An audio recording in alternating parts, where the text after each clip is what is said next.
그러면은 고조선에서 처음에 우리 처음 국가니까 이 나라에 그 신화가 있겠지. 무슨 신화를 시작했죠? 단군 신화. 고조선은 어떤 문화에서 어떤 문화까지 걸쳐 있냐? 처음에 청동 문화에서 청동 시대부터 시작해서 어디까지? 그 다음에 청동 다음에 나오는 게 뭐예요? 철기죠. 철기 시대까지 걸쳐 있어요. 고조선에서는 특히 살펴본 춤은 없었어요. 고조선의 춤에 대해서 나와 있는 자료가 없었기 때문에 이때 당시에 춤에 대해서는 특별히 살펴본 게 없었고, 그 다음에 이때 고조선이 멸망을 하고 들어온 나라가 어느 나라예요? 고조선이 멸망을 하고 어느 나라가 세워졌지? 그렇지, 고구려지. 고구려. 근데 이때 고구려 말고 또 여러 나라들이 있었죠. 어느 나라들이 있었죠? 그렇지. 옥저, 동해, 그렇지. 사만 전에 또 부여도 있고, 그리고 사만이 있었죠. 사만은 뭘 사만이라고 하죠? 그렇지. 마한, 진안, 변한을 사만이라고 했죠. 이때는 집단적인 의식무를 했잖아요. 고구려의 의식무, 집단 행사무 뭐가 있었죠? 고구려요? 응. 고구려의 동맹. 동맹이었나? 동맹. 몇 월에 열렸죠? 10월이지. 보통 이 행사들은 추수할 때 하늘에 감사하는 내용을 담고 있기 때문에 6월은 아니겠지. 그리고 또 옥저에는 있었어 없었어요? 옥저? 선생님 안 살펴봤는데. 그리고 동해는 뭐가 있었어요? 무천.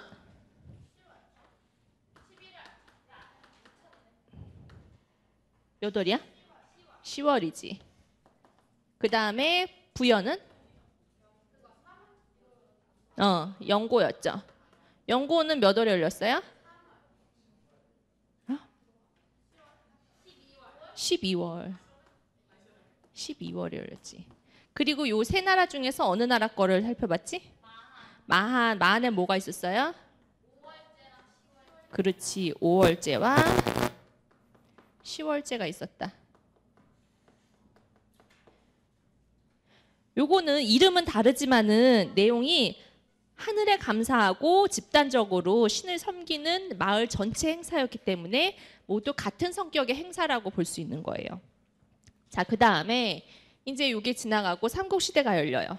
고구려는 그대로 있는데, 그렇지, 백제, 신라, 그리고 가야가 또 잠시 있다가 신라로 흡수가 되죠. 그러면 일단 삼국시대에서 제일 처음에 고구려에 대해서 살펴봤어요.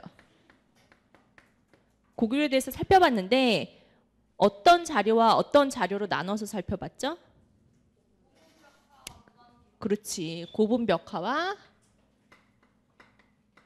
벽화들이 있었고, 고구려의 고분벽화는 그래도 많이 남아 있어요. 그리고 문헌 기록이 있었어요. 고분벽화 보면은 고구려 무용총도 있었고, 팔청리 산악도도 있었고, 또 뭐 있었어요? 모르겠어?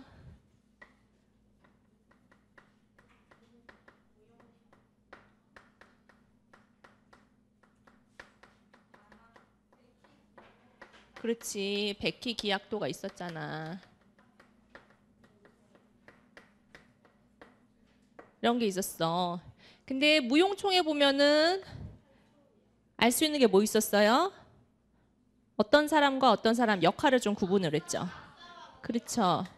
악사와 무자를 그 문헌의 기록에 따라서 살펴보니까 악사와 무자를 구분을 할 수가 있었죠. 무용총에서. 그 다음에 팔천리 상악도는 주로 어떤 것들이 묘사되어 있는 그림이에요? 막 이 장대를 다리에 꽂고 걸어가는 그림. 그리고 또 백희기약도 굉장히 여러 가지 그런 백희들이 나와 있는 거고, 팔천리 산악도는 뭐 공하고 칼하고 번갈아 던지는 거. 또 이런 여러 가지 기회들이 있죠. 자피들이 묘사되어 있는 그림이었죠. 그 다음에 백기기약도는 여러 가지 자피, 다시 말하면 백희, 그리고 춤 등등 생활상까지 모두 있는 거였죠. 그래서 여기 백희기약도에 보면은 춤추고 있는 사람도 보이고, 사냥하고 있는 사람도 보이고, 산책하고 있는 사람도 있고, 여러 가지 인간 군상들이 모두 다 나와 있어요. 근데 여기서 특징적인 거는 뭐였어요? 이 백희기약도 인물들을 살펴보니까 어떤 사람들이 있었어요? 그렇지, 고비인들이 있었지. 일명 코가 높은 고비인들이 있었다. 이 등장 인물 중에서 상당수의 고비인들이 등장을 해요. 그거를 보면은 이미 고구려 시대에 이렇게 서역에서 온 사람들이 같이 마을에 있었을 것이다 라는 거를 알 수 있는 거예요. 그 다음에 문헌 기록에 보면은 춤이 한 3가지 이름이 나와요. 춤에 대해서. 어떤 무용에 대해서 나오죠? 응? 백희에 대해서? 그렇지. 호선무 나오고, 뭐 지서무 나오고, 뭐 고구려무 나오고, 이런 문헌 기록이 있는데, 이 중에서 구체적으로 춤에 대해서 묘사를 한 거는 어떤 거예요? 이 3가지 중에서? 호선무에 대해서 나와 있지. 아까 선생님 이름 또 까먹었다. 이름 뭐였지? 응, 혜리가 설명한 것처럼 그게 이제 그 논문에서 본 거죠. 이종수 선생님 논문이지. 모르겠어. 그게 지금 강국의 호선무와 고구려의 호선무가 다르냐 같으냐가 지금 이제 새로이 이제 주장되는 것들이거든요. 근데 항상 역사는 이거다라고 지금 딱 단정할 수 없는 것들이 많아요. 지금에 와서도 그 학설을 뒤집는 연구들이 막 있거든요. 이게 잘못 표기된 거냐 아니면 진짜로 맞는 것이냐에 따라서 이게 달라지기 때문에 이 호선무도 그런 거죠. 전에 중국 무용사 할 때 나왔던 호선무 할 때는 강국의 호선무라고 배웠었어요. 근데 실질적으로 연원을 따져 보니까 고구려의 호선이 먼저였어요? 강국의 호선이 먼저였어요? 고구려의 호선이 먼저인 거예요. 여기에 그 중국에 보면 고려기가 있죠. 7부기, 9부기, 10부기를 보면 고려기가 있는데 고려기가 이미 그 거기에 포함이 되어 있었고 고려기의 구체적인 종목이 바로 호선무였어요. 그리고 강국의 어떤 처자가 와서 춤을 추는데 뺑글뺑글 도는 모습이 마치 호선무를 추는 것 같다 해서 그 사람을 호선녀라고 부른 것이다 라고 지금 추정을 하는 거예요. 그렇기 때문에 요거는 고구려 고유의 춤이다 라는 것과 양탄자가 아니고 어디에서 추었다? 공 위에서 추었다. 근데 문제는 공 위에서 돌면서 어떻게 춤을 추었을 것이냐, 이게 아직도 풀리지 않는 의문인 거예요. 이게 풀려야지 진짜 이게 가능하다고 볼 수 있는 것이죠. 근데 당시 우리나라도 그렇고 중국도 그렇고 살펴보니까 예전 그 그림이라든지 문헌에 묘사된 것을 보면은 굉장히 과장된 표현들이 많아요. 예전에 환술에 대해서 설명한 문헌 자료들도 봤죠. 믿을 수 없는 설명들이 많지. 분신술, 그리고 도환검, 뭐 칼을 던져서 입으로 받았다, 뭐 이런 것들이 있어. 여러 가지 그 과장된 표현들이 많기 때문에 이것도 어쩌면 그런 과장된 표현 중 하나일 수도 있어요. 근데 오자가 되지 않아, 그 오기가 되지 않았고, 그리고 시대별로 봤을 때 이것은 공유에서 추는 고구려의 고유 춤이었을 것이다 라고 추정을 하는 거예요. 그 다음에 이 당시에 이제 악기들이 여러 가지가 나왔죠. 그림을 보니까 악기들이 여러 가지 나왔어요. 어떤 악기들이 나왔었어요? 그렇지. 요거 또 다마루가 요거의 전신이고, 인도에서 온, 천축에서 온. 그 다음에 또 뭐 있었어? 비파, 비파가 있었고, 공호가 있었고, 공호 어떤 악기인지 보여줬지? 그 다음에 횡적이 있었고, 횡적은 뭐라 그랬어요? 관악기, 피리. 그렇지. 이렇게 가로로 부는 피리죠. 그 다음에 또 뭐 있었지? 여러 가지 나왔는데. 그렇지, 대각. 대각은 어떤 악기예요? 나팔은 나팔인데 쌍나팔. 그냥 나팔 하나는 각이죠. 그 다음에 그렇지, 완함이 있었지. 완함. 요런 악기들이 벽화를 보면은 보이는 거예요. 그래서 이렇게 그리고 중요한 거 금. 금 있죠. 검은고가 되는 금. 이런 것들을 보면은 고구려 고유의 악기뿐만 아니고 요거 뭐? 다마루, 천축? 요거 고구려의 악기가 요거고 요게 아까 어떤 학생이 다마루라고 해서 인도의 다마루라는 악기가 요거의 전신이 되는 거죠. 예. 다마루에서 요거가 이제 나온 거죠. 그래서 요거에 어디에서 이제 우리나라가 완전히 처음부터 이걸 없는 데서 딱 만든 게 아니고 인도의 다마루라는 악기를 보거나 혹은 이것이 흘러와서 요거가 된 것이다. 그리고 천축은 그 당시 지금의 인도잖아요. 그 당시의 이름이 천축이었고 요런 악기들을 보면은 고유의 악기뿐만 아니고 고구려에 이미 서역이나 중앙아시아, 중국 이런 악기들이 와서 굉장히 다양하게 이미 쓰이고 있었다라는 것을 알 수 있어요. 그 다음에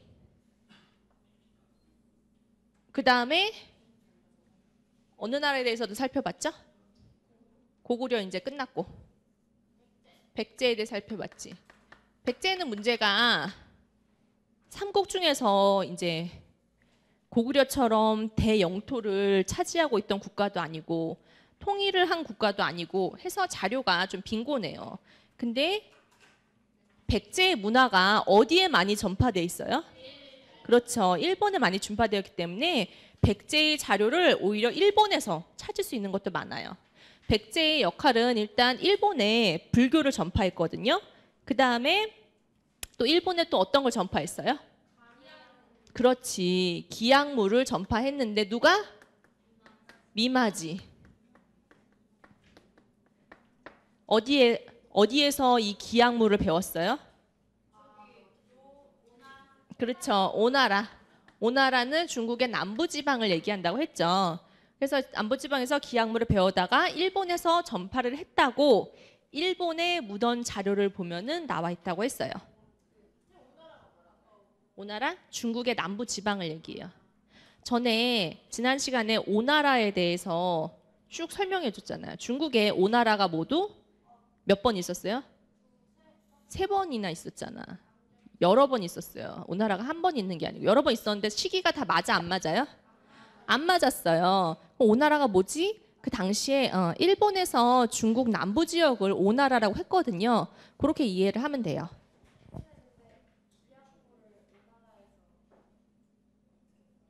배워서 일본에 전파했다라는 한 줄이 일본에 기록이 되어 있는데 정확히 뭐 어느 나라에서 누구한테 배웠고 뭐 이런 거에 대해서는 하나도 나와 있지 않아요. 그래서 이거는 전적으로 그 기록만 가지고 하고 있는 거예요. 근데 우리나라는 현재 기약무가 전하지 않는데 일본의 기약무가 전하고 있죠. 근데 이 기약무의 기록이 어느 책을 보면 나와 있어요?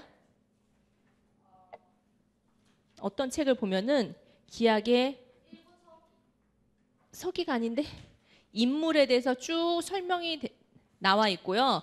근데 그 가면은 아직도 그대로 보존이 되고 있어요. 우리나라는 이게 전하진 않지만 탈춤의 그 요소가 남아 있다고 보는 거예요. 탈춤의 요소가 내용적인 요소가 남아 있고 일본은 문헌이 남아 있어요. 모르겠어? 교훈초의 기항모의 내용이 나와 있잖아요. 응. 교훈초에 보면은 처음에 누가 등장을 해? 기항모에서? 처음에 사자를 끌고 누가 등장을 해? 자료를 봐봐. 시시지가 등장을 하잖아요. 그 다음에 또 등장인물 중에서 고코라고 있죠. 고코. 고코는 누구라 그랬어요? 부채를 들고 등장을 하는데 고코는 그렇지 오나라의 왕이지. 오나라의 왕이고 이 고코는 우리나라 탈춤으로 따지면은 어떤 인물과 비유할 수 있는 비유할 수 있어요? 아닌데? 고코. 그렇지 연잎이지. 아이고. 연잎은 도가 높은 고승이에요. 도가 높아서 눈에 비추면은 사람이 다 죽어. 그래서 뭘 들고 나와야 돼? 부채. 둘 다 부채를 들고 나오고 굉장히 높은 신분을 가지고 있죠. 그 다음에 또 등장한 인물이 가루라. 가루라는 어떤 인물이에요? 그렇지. 인도 신화에 나오는 반은 인간이고 반은 새인 인물이고 그래서 새의 형상을 한 가면이 남아있는 거죠. 그리고 또 곤고, 바라몬 이런 인물들이 있는데 곤고와 바라몬은 신분이 뭐예요? 그렇지 승려지. 근데 이 불교가 인도에서 나왔잖아요. 이 기양모는 불교를 전파하기 위해서 나온 춤인데 불교는 인도에서 나왔잖아요. 근데 인도에서 카스트 제도에서 승려는 어떤 계급이에요? 그렇지 브라만 계급이죠. 가장 높은 왕보다도 높은 계급이에요. 이렇게 지체 높은 계급인데 이 인물은 어떻게 고상하게 묘사가 돼요? 아니면은 굉장히 해학적으로 묘사가 돼 있죠. 어처구니 없는 막 기저귀를 빨고 이런 일을 하고 있거든요. 그러면은 요거는 탈춤의 어떤 인물하고 비교할 수 있는 거예요? 다 양반이야. 그렇지. 팔목중, 완보, 그리고 또 관을 쓴 중. 이게 다 이제 팔목중의 종류인데 이 완보는 팔목중 중에서 가장 그 어른 중을 얘기하거든요. 팔목중은 되게 여러 명의 중이 나오는 거예요. 이게 목중이라고도 하고 먹중이라고도 하고 뭐 여러 가지. 네, 있는 거예요. 목중 혹은 먹중, 목승 뭐 이런 이름들이 있어요. 얼굴이 까만 승려인데 다 이제 파괴승들이야. 새 속에 이제 물든 그런 승려들인데 이 사람이 하는 일들이 뭐냐면은 이제 그 여기에 이제 탈춤에 등장하는 인물 중에서 애사당이라고 있어요. 요 여자를 이제 살려고 이렇게 막 흥정하는 그런 모습이 있어요. 그러니까 굉장히 그 승려이지만은 승려의 최신을 갖추지 않고 희극적으로 묘사되는 인물들이에요. 그 다음에 또 어떤 인물들이 있냐? 곤론이 나오죠. 곤론.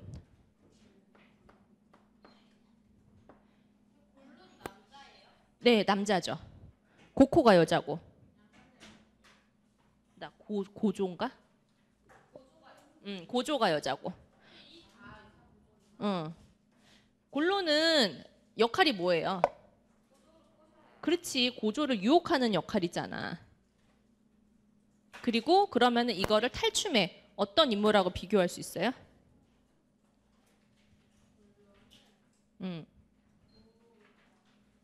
탈춤의 노장하고 비교할 수 있어요.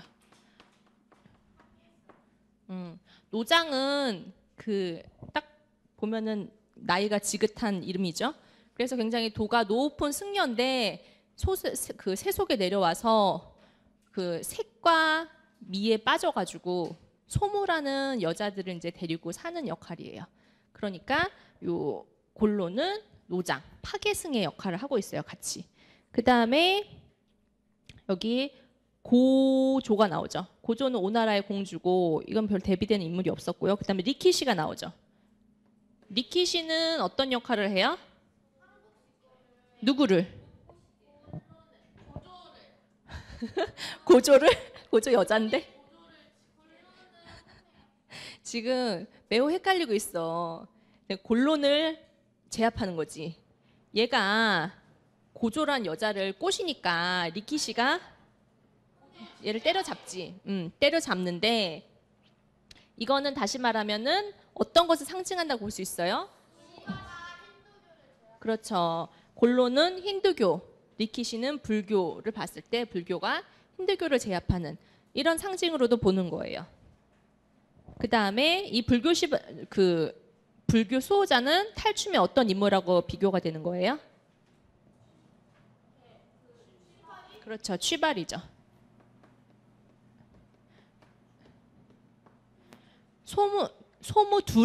소무를 둘이나 노장이 이제 취해가지고 있었어요. 내 여자다 하고 있었더니 취발이가 이 사람은 젊은 사람이야. 노장을 그 둘 사이를 막 회방을 놔가지고 결국 소무를 한 명 빼앗아요. 그래서 아들도 낳고 살거든요. 그러니까 이렇게 파괴한 중을 방해해서 하는 역할이다라고 해가지고 불교 수호자로 취바리와 리키시를 같이 보거든요. 그 다음에 또 다이코라는 인물이 있어요. 다이코. 어떤 인물이에요? 그렇죠. 늙은 여자죠. 부처님 앞에서 참배하는 역할인데 이것은 그러고 생자 필멸. 살아있는 것은 반드시 죽는 자. 뭐 이런 의미를 갖고 있는데 이것은 탈춤의 어떤 인물하고 비교했어요? 노장 나왔잖아 이미. 그렇지. 신할아버지. 와 비교가 되고 신할아버지가 미할할미랑 싸우다가 어처구니 없이 미할할머니가 죽거든. 그리고서는 장례를 지내려 아들과 딸이 오는데 그 딸이 이제 무당으로 바뀐 다음에 진옥이꽃을 보내요. 그런 역할을 해요. 그 다음에 또 마지막 어떤 인물?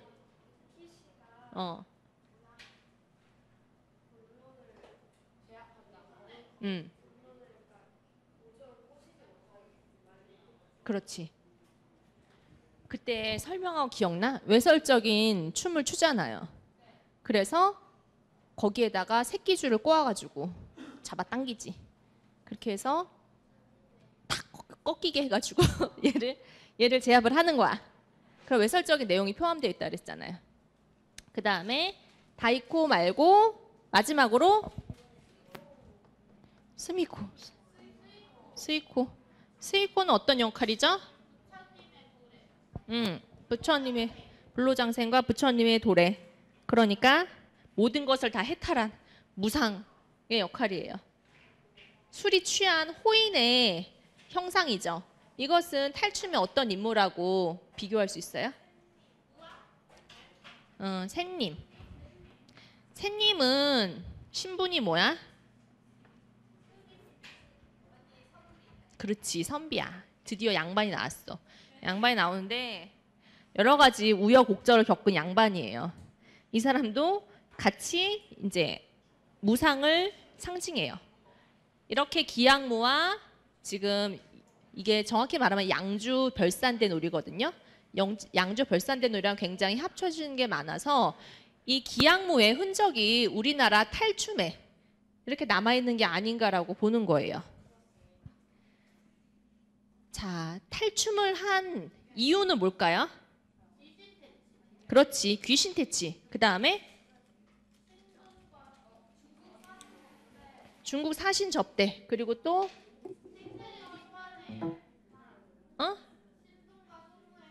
그쵸. 신도는 신분이 뭐였어요? 그쵸. 승려인데 굉장히 권력에 물들고 타락한 인물이죠. 그리고 남자를 유혹하는 소무 이런 것을 비판하기 위해서 만든 거라 했죠. 그렇지. 공민왕을 등에 업고 굉장히 폭정을 휘둘렀던 인물이에요. 그래서 그 12소국에서 발전을 해서 이 김해 마산 지역을 중심으로 변환이 12소국을 연맹체로 합치면서 가야 연맹체로 발전을 한 거예요. 이 가야는 철기 문화를 갖고 있거든요. 빼어난 철기 문화를 갖고 있고 중국, 백제, 일본, 낭랑 이런 나라들과 굉장히 활발한 교육을 했어요. 그러면서 이 나라들의 선진 문물을 수입해서 경제적 기반도 물론이거니와 문화적으로도 굉장히 앞선 그런 나라예요. 경제적으로는 이 가야가 낙동강 유역에 있거든요. 그래서 낙동강 유역이 굉장히 비옥한 토지예요. 그러니까 예전에는 다 농사 지어서 먹고 살았잖아요. 그러니까 농사가 잘 되니까 경제적으로도 풍요롭고 이렇게 문화적으로도 풍부한 나라였어요. 근데 왜 망했느냐? 정치적으로는 굉장히 안 좋았던 거죠. 백제 신라가 이제 중앙 집권적 국가로 형성을 하는데 가야는 그거에 비해서 계속 느슨한 연맹체를 형성하고 있는 거예요. 그러니까 몇 개의 소국이 합쳐져서 가야가 됐다고요? 그렇죠. 12개의 소국이. 예전에 춘추 전국시대 같이 그 여러 제후국들이 있는 거예요. 이렇게 연합을 해가지고 나라를 하니까 국제 정세가 빠르게 변하는데 백제는 막 자꾸 가야를 위협하고 그러는데 이거에 대해서 적절히 발빠르게 대응을 할 수 없는 거예요. 이 느슨한 연맹체제라는 거는. 왕이 저기를 뭘 하자라고 했을 때 왕의 말을 다 직속 관할에 두면 다 들어야 되는데 제후국들이 서로 자기네 이익에 따라서 움직이기도 하고 안 움직이기도 하고 여러 가지 굉장히 행동상 제약이 있는 거예요. 그렇기 때문에 정치적으로 대응을 잘 못해서 결국은 이제 신라에 복속이 되게 돼요. 병합이 돼요. 그래서 여기에 근데 이렇게 되면서 우리가 이 삼국사기에서 가야를 아예 넣지도 않고 잘 중요하게 다루지 않으니까 요즘에는 어떤 현상이 있느냐? 일본에서 이제 이 가야를 자기네 나라다라고까지 주장을 하는 거예요.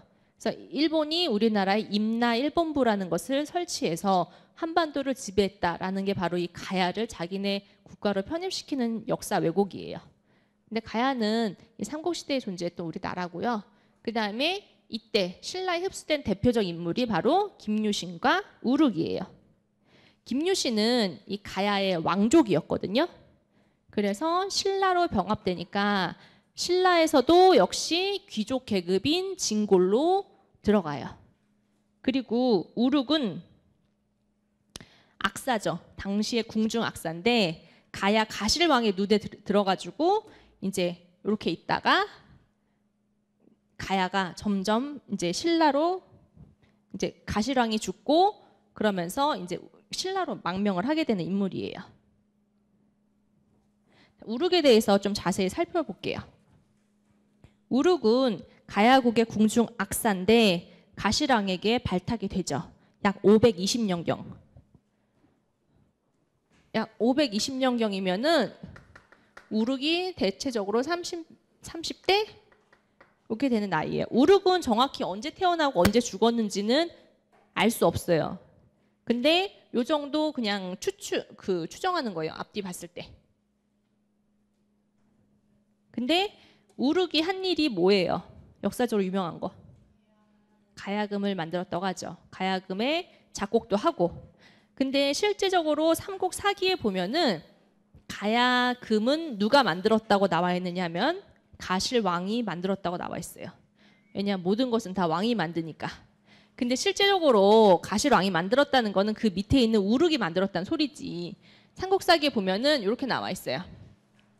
가야금은 가야국의 가실왕이 만들었고 우룩이 12곡을 지었다. 이렇게 나와요. 근데 실제로는 우룩이 가야금을 만든 거죠. 근데 어떻게 만들었냐? 여기 살짝 한 줄이 나와 있어요. 가야금은 가실왕이 중국의 쟁을 본받아 만들었다. 지금 가야금은 우리나라 고유의 악기거든요. 근데 여기 보면은 중국의 쟁을 본받았다고 나와요. 중국의 쟁이라는 건 중국의 음악 제도거든요. 그러면은 우리나라 고유의 악기가 아닌가라고 생각할 수도 있는데 우리나라 고유의 악기일까요? 아닐까요? 어떻게 해서 우리나라 고유의 악기라고 보는 거야?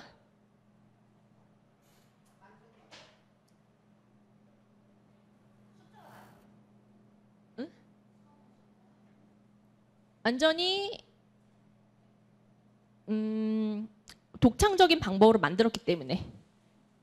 여러분 창조라는 걸 할 때 100% 창조가 있어요. 완전히 무에서 유를 창조하는 거.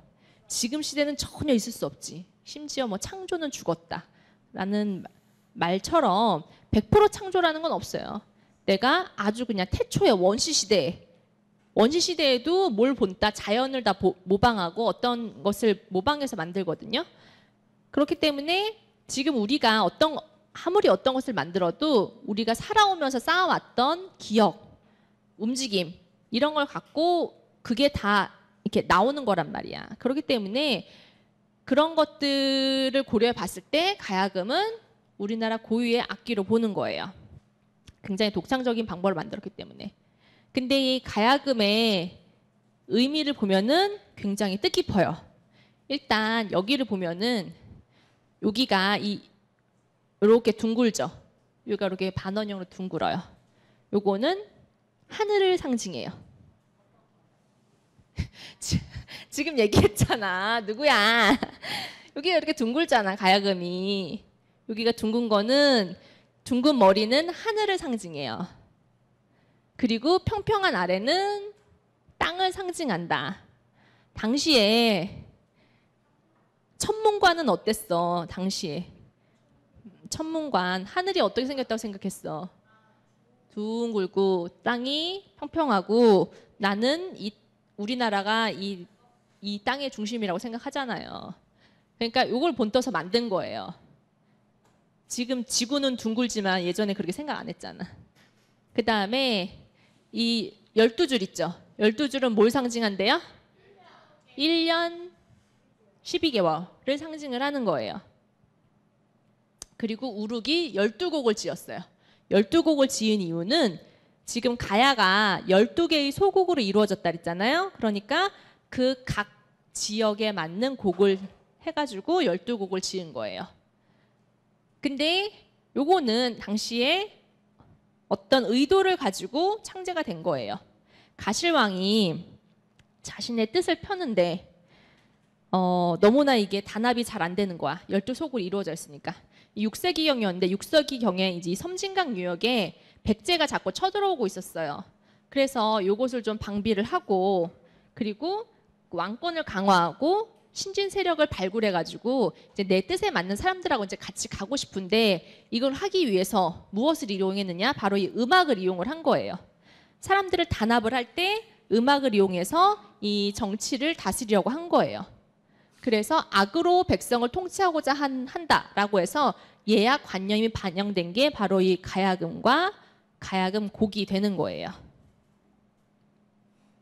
굉장히 심오한 의미가 있죠. 그래서 이때 당시에 왕권을 강화하기 위해서 이렇게 새로운 정치적 기반이 필요했고 그거를 위해서 우룩한테 가야금을 만들어라 라고 하고 곡을 지어라 라고 한 거예요. 그래서 우룩이 그렇게 했는데 성공했어요? 안 했어요? 못했으니까 못하고 이제 신라에 그 흡수가 된 거예요. 그래서 12곡을 지었는데 이거는 그 중국도 보면은 7부기, 9부기, 10부기 보면은 이 주변국들의 그 춤, 음악 이거를 와서 했잖아요. 그런 것처럼 12곡도 제후국들의 그 주제에 지역명에 맞는 곡을 지은 그런 같은 원리라고 보면 돼요. 그래서 이 왕권을 강화하기 때문에 그 1년 12개월을 상징하는 거는 이 당시에 여기가 그 우주의 중심이라고 보는 왕권 중심의 사상을 갖고 있는 거예요. 그 다음에 이제 가실왕이 근데 이 우룩을 비호하던 가실왕이 사망을 해요. 근데 이 가야에는 두 가지 계파가 존재했어요. 한쪽은 친백제파, 한쪽은 신라파.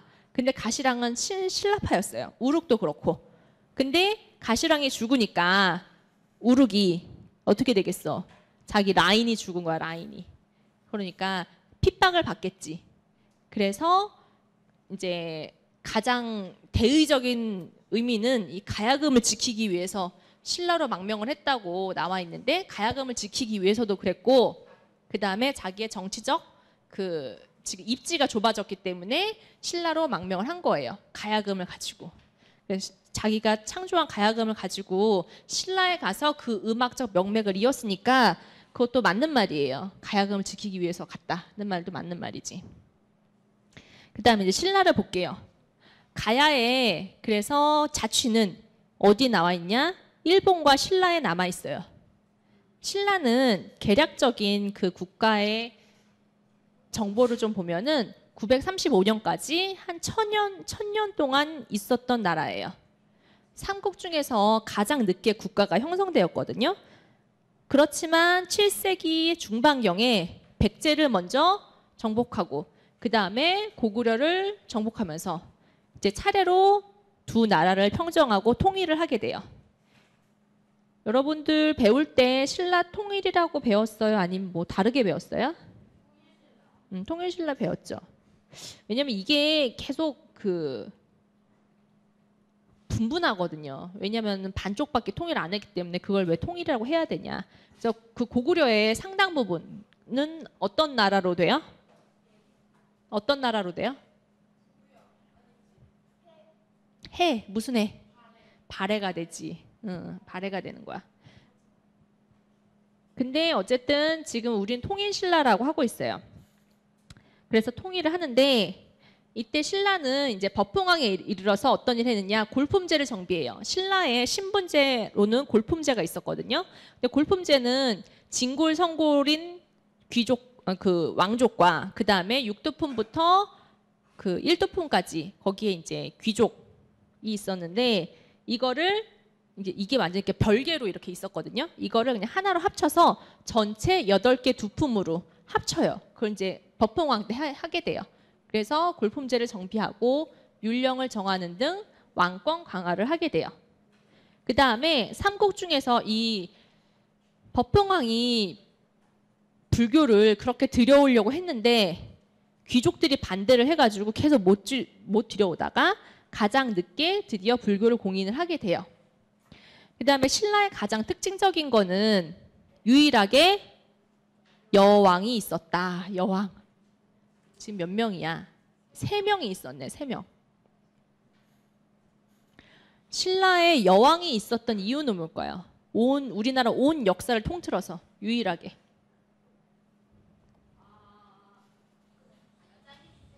그렇지. 여자 힘이 세니까. 여자 힘이 세니까. 남자보다 힘이 셌을까? 아니면은 그렇지. 여성권의 지위가 높았는데 왜 높았냐면은 성별보다 뭐가 앞섰어? 그렇지. 출신 성분이 앞선 거예요. 남여라기 이것보다 일단 출신 성분이 1위예요. 그래서 진덕여왕, 선덕여왕, 진덕여왕까지는 성골이에요. 가장 높은 지위가 성골이죠. 성골은 왕족도 성골과 진골이 있었어요. 근데 왕이 될 수 있는 출신은 성골만이 됐었어요. 처음에는. 근데 이제 남자들이 다 죽은 거야. 없어. 그래서 이제 선덕여왕과 진덕여왕이 오른 거예요. 왜 이렇게 됐냐? 여자도 당시에 독자적인 지위를 가졌어요. 유교 사회부터는 여자가 독자적인 지위를 가지지 않거든요. 남편 지위와 똑같이 돼요. 근데 이 당시에는 여자가 독자적인 사회적 지위를 가지고 있었고 모두 가지고 있어요. 그렇기 때문에 상속권도 가지고 있고 자기 재산도 가지고 있고 그래서 사회적 지위는 남편과 별도로 계속 보장이 돼요. 내가 성골이야. 내가 결혼한 남편은 진골이야. 하지만 내가 신분이 더 높죠. 내 신분은 계속 보장이 되는 거예요. 나도 진골로 이렇게 같이 취급이 되는 게 아니고 이런 그 고대 모계 사회적 그런 좀 성격이 남아 있었어요. 안 올라가요. 그리고 둘 사이에서 나온 자식은 성골일까 진골일까? 낮은 계층. 왜냐하면은 그거는 조선시대 유교랑 똑같지. 왜냐하면은 저기 해야 되니까 그 귀족들의 자기네 그거를 기득권을 보호하기 위해서. 안 그러면 신분이 너무 이렇게 늘어나잖아. 그러니까 결국 어떻게 돼? 성골은 성골끼리 결혼하고 자기네 그 출신 성분끼리 결혼하니까 성골이 나중에 없어지잖아. 이 좁은 나라에서 이렇게 혼인으로 하니까 없어지고 나중에는 이제 진덕 여왕 이후부터는 계속 진골이 끝까지 왕이 되는 거예요. 그래서 이 진흥왕에 이르러서는 가야에서 이제 망명 우룩을 받아들여요. 우룩을 이제 수용한 게 바로 그 신라의 진흥왕인데 신하들이 많이 반대를 했어요. 왜? 우룩은 가야에서 망명한 사람이고 우룩이 연주하는 음악은 망한 나라의 음악이다라고 해가지고 왜 그런 거 있잖아요. 약간 미신 같은 그런 거 있잖아요. 왜 망한 나라의 음악을 듣느냐 이런 것처럼 어디 뭐 이사 갈 때도 뭐 잘된 집이다라고 해가지고 막 선전을 많이 하잖아요. 그런 것처럼. 근데 진흥왕은 거기 아랑곳하지 않고 우룩의 음악을 받아들여서 굉장히 즐겼고 그 다음에 대악, 나라를 대표하는 악으로까지 삼았어요. 그래서 결국 우룩이 가야에서 만들었던 가야금과 그 음악들은 신라에 계속 그 전승이 된 거예요. 근데 그래도 똑같이 전승이 되진 않고 좀 고쳤어요. 왜냐면은 12곡을 5곡으로 줄였거든요. 12곡이 상징하는 건 뭐라 그랬어요?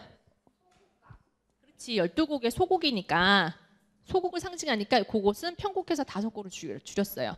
주로 지역명을 이름으로 하거든요. 근데 사자기, 보기 이런 거는 지역명이 아니에요. 사자기는 어떤 음악이겠어? 딱 제목 봐봐.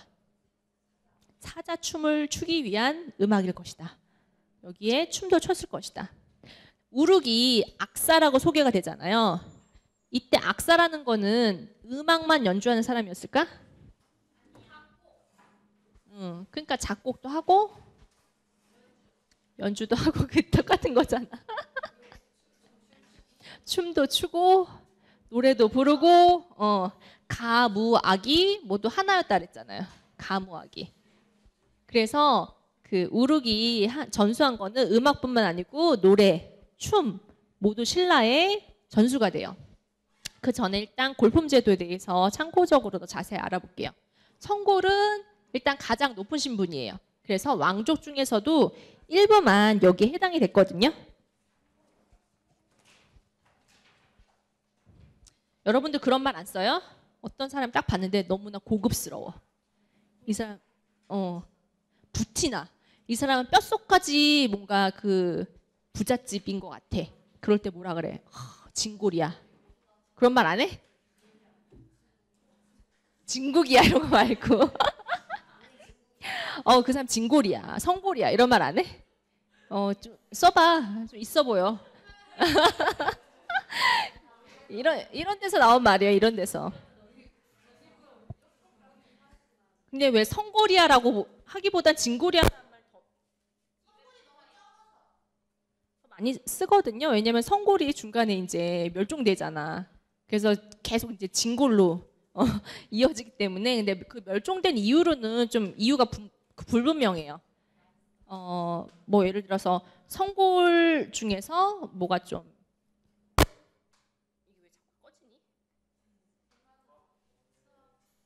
이제 뭘 잘못했다 그러면 진골로 강등을 시켜서 없어졌다 뭐 이런 의견도 있고 여러 가지가 있을 수 있어요.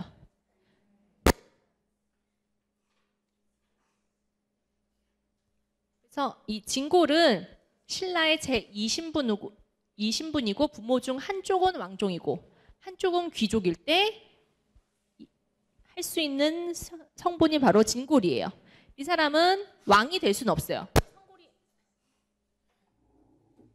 이 성골이 여보세요?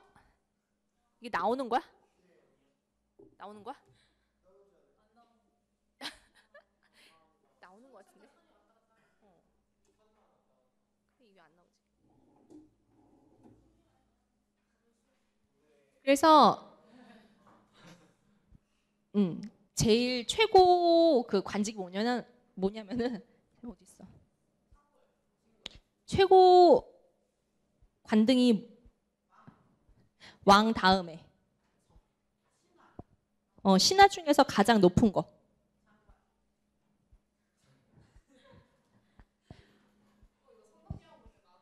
까먹었어 지금 그거를 뭔지.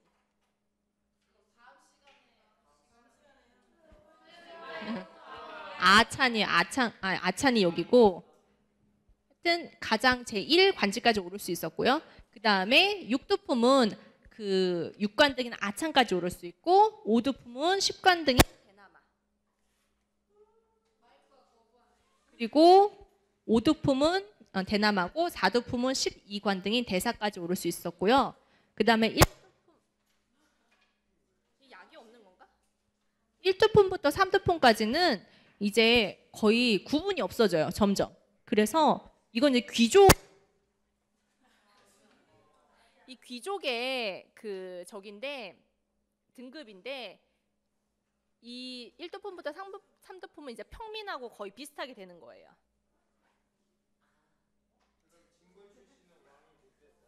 처음 성골이 있을 때까지는 못 된 거죠. 왕이 못 됐다가 성골의 마지막 왕이 누구예요?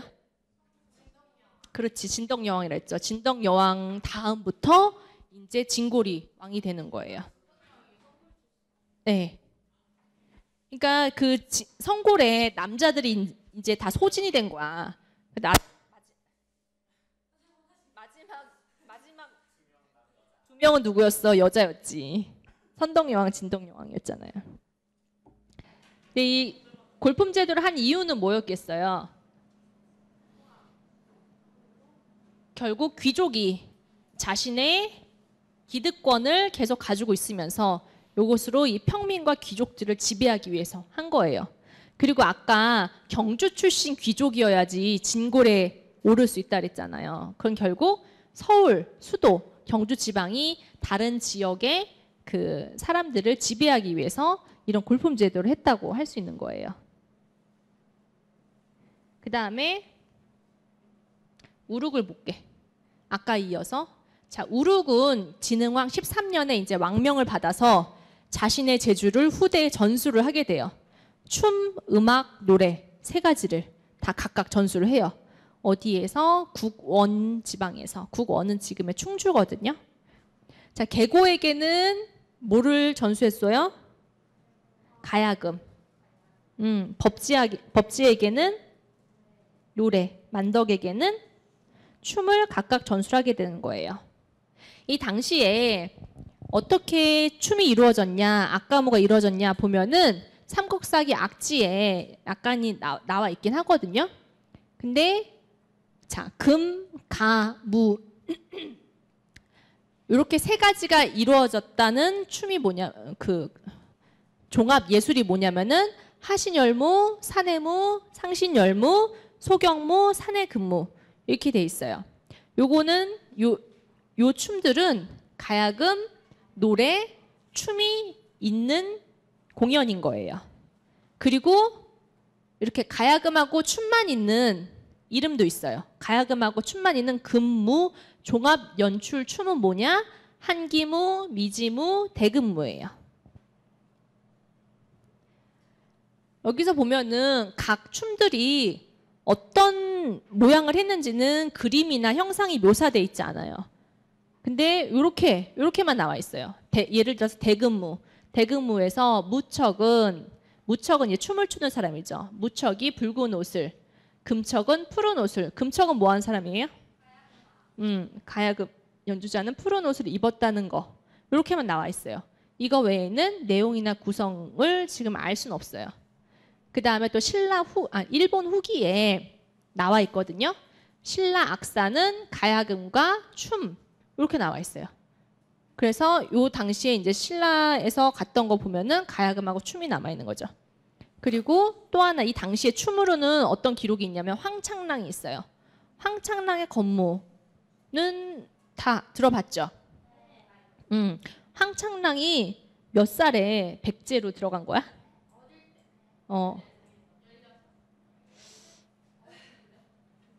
어렸는데 한 7, 8세라고 나오거든? 7, 8세면은 소년이 아니고 어린이 아니야, 어린이? 7, 8세. 이 소년 황창랑이 백제 시중에 들어가서 칼춤의 이름을 내요. 일단 칼춤을 춰서 저 사람이 참 춤을 잘 추는구나. 어서 한번 불러보거라. 그래서 백제 왕이 부르지. 그래가지고 왕궁에 들어가서 이제 그 간첩처럼 들어가서 백제 왕을 죽이려다가 못 죽였죠. 못 죽여서 결국은 어떻게 돼요? 백제인들한테 죽임을 당하죠. 못 죽였어. 그리고 자기가 죽었어. 지켜가지고. 그러니까 이제 신라에서는 황창랑이 이제 영웅이 되는 거지. 영웅을 추모하고 위모하기 위해서 그를 위한 춤을 췄는데 황창랑의 모습을 딴 그 얼굴을 그린 탈을 쓰고 칼을 들고 춤을 추었다고 해요. 이게 건무인데 지금 현재 우리나라 건무는 어떤 것들이 있어요? 진주 건무. 그렇지. 진주 건무, 장 건무.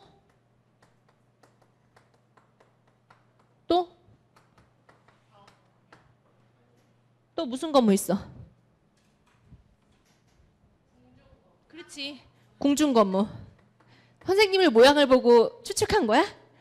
그래. 아니, 궁중 건무 등이 있어요. 근데 요 건무는 별로 상관이 없어요. 왜냐면은 요거는 지금 뭘 쓰고 추었다 그랬어요? 탈을 쓰고 췄잖아. 지금 가면무에 해당하거든요. 근데 여기서 탈을 쓴 춤이 있어요, 없어요? 없어요. 없고 굉장히 정제된 동작을 하고 있거든요. 그러니까 칼을 들고 춘 춤은 우리나라에서 칼을 들고 춘 춤은 이때가 최초의 기록이지만 원시시대에 보면은 전쟁무용에서 칼을 들고 췄잖아요. 그런 거 봤을 때 건무라는 거는 그냥 건무 들고 추면은 다 건무라고 하니까 요것과는 동작상으로는 별로 연관성이 없다. 그리고 이거는 후대에 어떤 관상용으로 이렇게 보기 위한 용으로 굉장히 유려하게 창제된 거라고 보면 돼요. 못 죽였는데.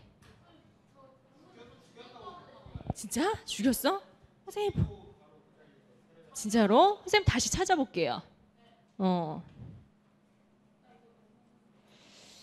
죽였나 그러면?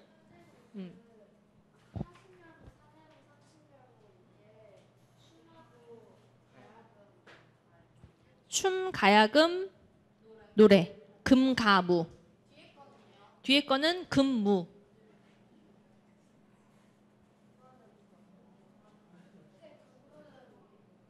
금은 가야금. 금이라는 거는 이렇게 검은고와 가야금 같이 이렇게 누워가지고 줄이 있는 현악기를 다 금이라고 하거든요.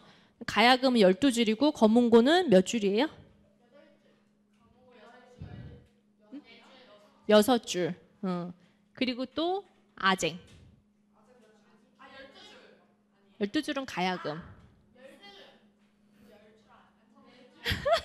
그 사이. 8 마이너스 1. 7줄. 7줄이에요. 아쟁은 이렇게 키죠. 이렇게. 그리고 가야금은 손으로 뜯죠. 검은고는 어떻게 연주해? 그렇지. 드릉드릉 하죠. 그렇게 해요. 자, 힘들어? 이게 좀 넘어가네. 다음에 그럼 통일실로 할게요. 수고했어요.